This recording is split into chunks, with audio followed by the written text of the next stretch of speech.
Affalée sur le comptoir de mon bar préféré, je cale ma joue sur mes bras croisés en fixant mon verre de vodka. Mentalement, je fais le point sur ces derniers jours. Je voulais mourir, sauf qu'on m'a sauvée. Un type qui me déteste, et réciproquement, m'a empêché de sauter dans le vide, alors que 5 autres personnes étaient là sans bouger. Et eux, ils étaient censés m'aimer. J'ai le cœur brisé, soufflai-je, en vidant mon verre. Un soupir d'agacement m'échappe quand mon baby-sitter attitré débarque avec son sourire arrogant. Je détourne le regard pour ne pas le voir, mais il se place dans mon champ de vision afin de m'en empêcher. Aylan Zarek, le bras droit d'Amon. T'auras beau me fuir, ma déesse, je te retrouverai toujours. Aylan est un canon ambulant. Le genre de mec dont on s'amourache et qui finit par piétiner notre petit cœur d'adolescente idiote.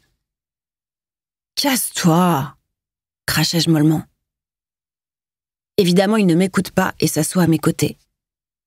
Son éternel rictus arrogant lui creuse une fossette sur la joue gauche.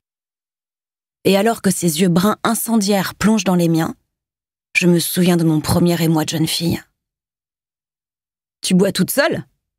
Sérieusement, Aylan, pas aujourd'hui. Son regard pétille d'amusement quand le mien flamboie de colère. T'as envie de jouer à la bagarre ? Me nargue-t-il, en s'approchant un peu plus. Je te démonte comme un meuble Ikea. Bouge de là. Ses doigts, rendus calleux par le frottement des cordes de sa guitare électrique, se posent sur ma joue. Dans un geste lent, il caresse ma peau en longeant ma mâchoire. Je finis par claquer sa main, lance quelques billets sur le comptoir et quitte le bar en direction de la maison. Autre fait dont je devrais me soucier. Amon ne vit plus chez notre mère, mais il a toujours son bracelet électronique à la cheville. Selon lui, son agent de probation a accepté qu'il emménage dans sa propre maison.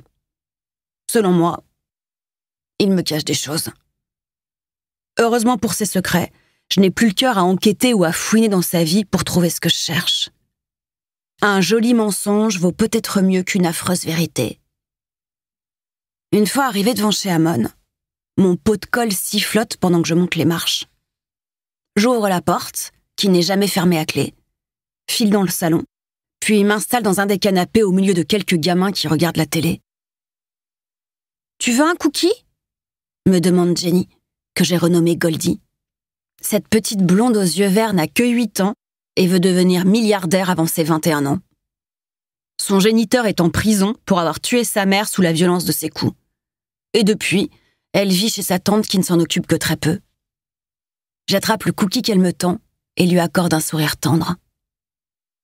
Les enfants des quartiers sud ressemblent pour beaucoup à cette gosse. La plupart ont bien des parents, mais ils sont délaissés et s'élèvent un peu tout seuls. L'école de notre quartier ferme régulièrement ses portes par manque d'enseignants ou à cause des dégradations que certains jeunes s'amusent à faire. Alors, pour les plus livrés à eux-mêmes, Amon veille sur eux et leur enseigne à sa manière l'art de survivre dans ce monde. « Notre roi n'arrête pas de crier depuis ce matin », me confie Goldie, tandis que j'entends la voix de mon frère s'élever dans la pièce voisine. Je lui colle un bisou sur le front et pose le biscuit sur la table. L'appétit me déserte depuis quelques jours. Je passe mon temps à noyer mes pensées dans l'alcool et à fumer de l'herbe pour tenter de me sentir un peu moins merdique. J'ai fini de pleurer, mais j'ai toujours la sensation de ne plus vraiment exister. Je rejoins la cuisine, où Aylan se fait réprimander par mon frère. En silence, je me dirige vers le frigo, puis en sors la bouteille de vodka fraîche et m'en sers un verre. Je n'ai pas le temps de le porter à mes lèvres qu'il atterrit brutalement sur le mur derrière moi. Amon me fait face, plus tendu que jamais, dans une posture menaçante qui ne m'effraie pas le moins du monde. « Tu vas arrêter tes conneries, Elvira. L'alcool, c'est terminé !» claque-t-il, en plaçant son visage près du mien. « Et toi, mon frère, tu as bu combien de verres depuis ce matin ?» répliquai-je d'un ton sournois. Aylan s'approche sous le regard attentif d'Amon, puis se positionne à ses côtés et plante ses yeux dans les miens. « Pourquoi tu ne nous racontes pas ce qu'ils t'ont fait ? T'es dans un état lamentable, et tu passes ton temps à picoler comme une